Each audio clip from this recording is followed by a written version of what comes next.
which one of y'all wants Mark Robinson? I don't think anybody wants Mark Robinson. You know what I meant there. Hey, have you seen pictures of him with his wife? I don't think even his wife. Oh, that picture where she's just like, blink twice if you need some help. She in the picture like. I think that was the first time that she heard that he pissed on her sister. So, hey, look, I don't know if he actually did that. Oh, have you not read any of the Mark Robinson messages from? You ain't been on Nude Africa. Now, I have not signed up for Nude Africa, but I did try.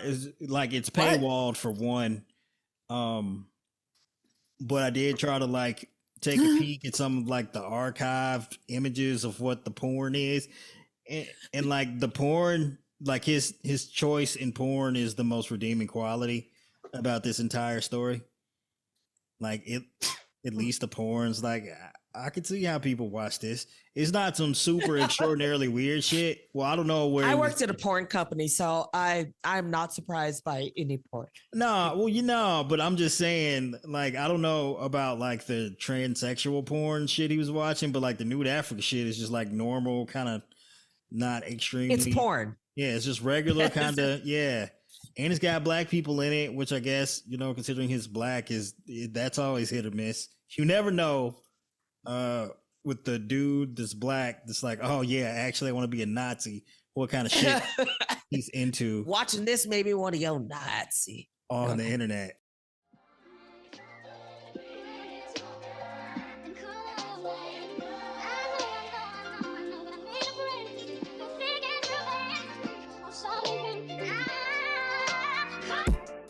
Hey, this is D Knight. This is Carol.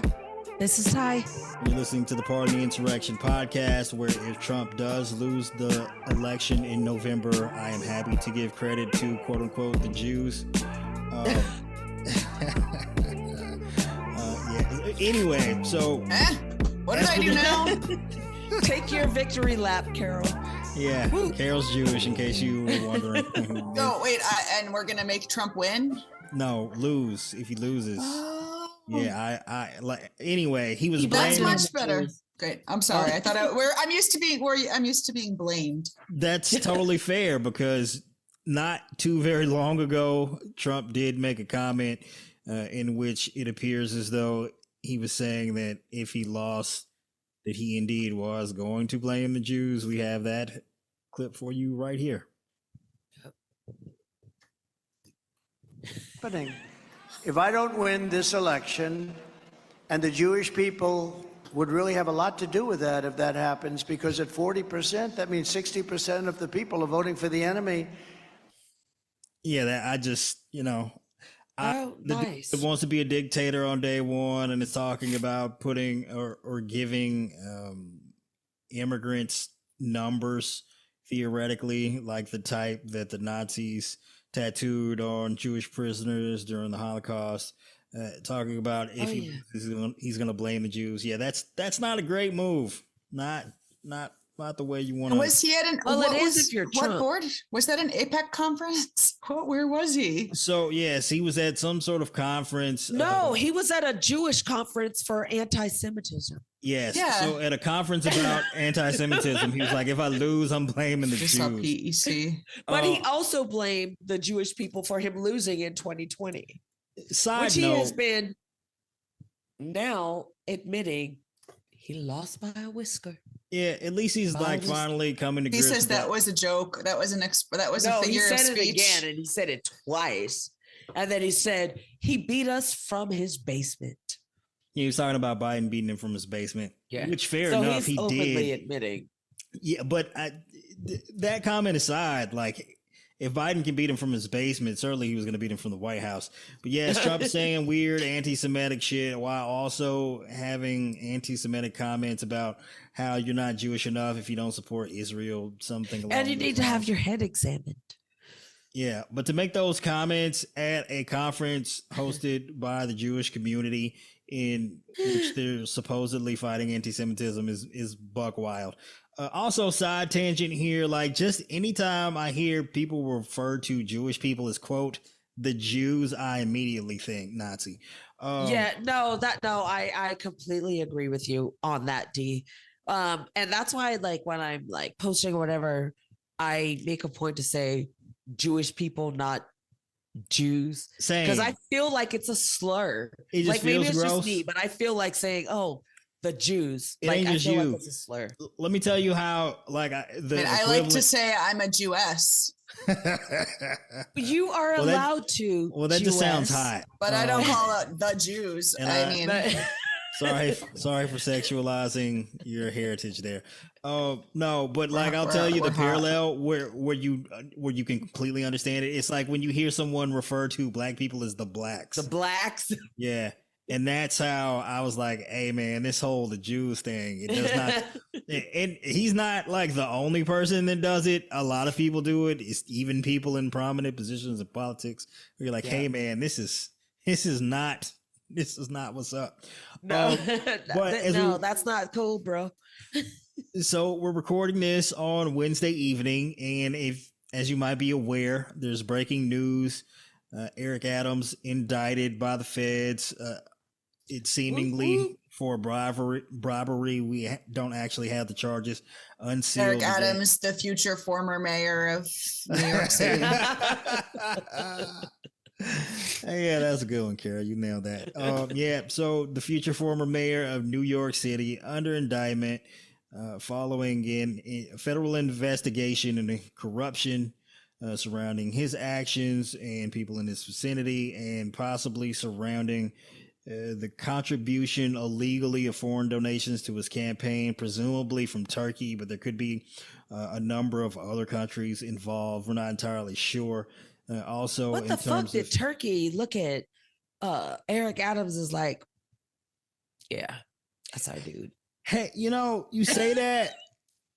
You say that, but like in terms of like the Turkish presence in New York, I mean, we do have Turkish American immigrants and like that. Okay, that's true. And and then he's supposedly had some relationship with the Turkish government where he was looking into having like the codes inspections for the new Turkish embassy expedited in a way that typically has never been done before. Also, like I think they were paying him not just in terms of money to his campaign, but like perks. Crypto? Just weird shit like upgrading his ticket on like Turkish Airlines and shit. Like I don't know, it like some stuff where you like, hey man, this is actually probably he did it for an airline ticket. Like I can't. You say that, but like the dude that shot young Dolph here in Tennessee only got $400 or $800. For get out. No kid. Well, so presumably he was supposed to get a cut. I like young Dolph. Yeah, rest in peace. But presumably he was supposed to be getting somewhere around 40,000. Ended up only getting 800, so he got stiffed on the murder. What I don't mean to laugh at that because like respect young Dolph. I mean, my guy was holding it down. Ridiculous. And it was it's ridiculous. Like it's extraordinarily sad, the details of it, but it's also ridiculous because my guy was only he was in Memphis, in town, to do his annual turkey giveaway, and then one of the details in like the trial is like the hitters knew he was in town specifically because of that, so they're like, yeah, we know we'll run into him sometime this week at the very least, and then they called him going into the cookie store. It's ridiculous. I mean it's hard. The details are heartbreaking. So fucking but the $800 thing is just that is if you could isolate the sad part of it from the $800, it's just kind of funny. Look, and I don't know how to talk about this. Anyway, it's extraordinarily funny that there's this song called The unsaid parts of the tragedy are funny. That's what you're saying.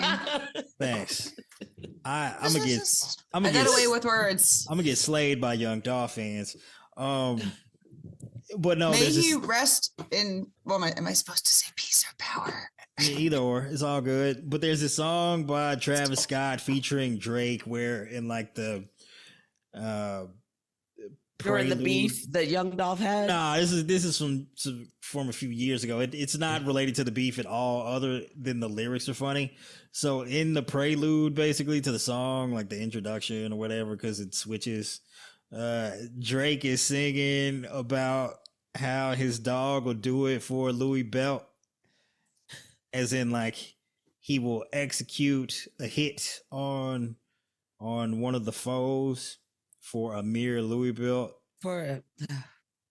Yeah, it's like because he don't know nothing we else. Need to do better. Yeah, we need to do better. And when it happened, when I saw how much the dude got, I was like, damn, it's ridiculous. Because that's about what a Louis belt might cost. Yeah, that's what I was saying. I was like, damn, as ridiculous as I thought these lyrics were when this song dropped. I was like, actually, Drake might have been onto something. Right. Anyway, so back to Eric Adams here. He's fucked. I entirely expect the feds to offer him some kind of plea deal for, again, we don't know what the charges are. We don't know how many. Yeah, we don't know what he'll be charged with specifically. We don't know how many counts, but I expect they probably have more on him than just taking a single instance of a bribe from Turkey. And I would imagine over the course of the next couple of months, they'll probably offer him some kind of plea deal. For sure. Yeah, that involves him stepping down from his position as mayor, cooperating with the feds into any other corruption that his campaign and his administration might be a part of. And so we might be seeing a few heads rolling up here in New York City politics.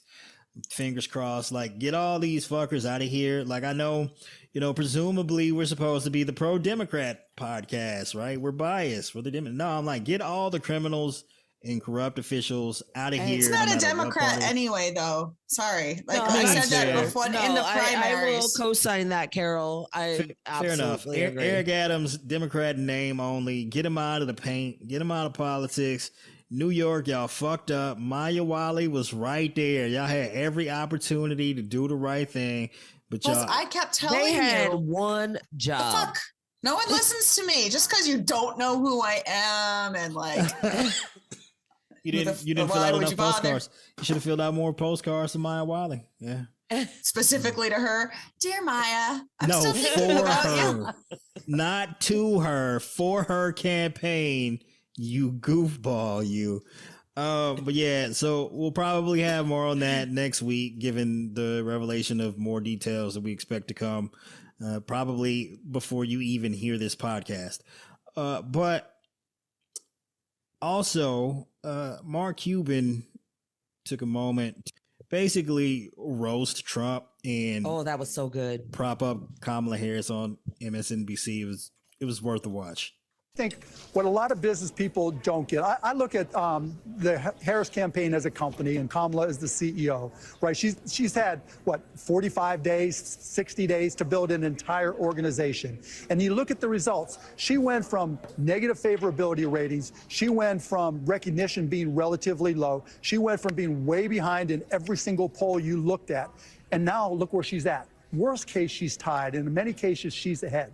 When you're able to turn around a battleship like a presidential campaign and go from being way behind to tied or ahead, you're doing a lot right. And on the flip side, if you had what seemed like an insurmountable lead, and now you've given up that entire lead to another CEO, you're getting fired. Right? So I think that's the beautiful part of looking at what she's doing. She's run her campaign like a CEO. She's had success. And when I go to talk to business people, that's what I tell them. She's actually running her organization like a CEO. And that's the evidence that you need to know that she'll be a great leader, that she understands business, that she understands organizations, and she'll be a friend and partner to business across the board. Mark. Hey man, I'm sorry. I was distracted because I don't know if you've ever seen the movie Victor Victoria, but he reminded me of the Victoria part of Victor. He was looking very draggish to me. Well, he is old. More importantly than his appearance, although I do appreciate the fact that we live in a world where it's more appropriate to comment on a man's appearance than a woman's appearance at this point.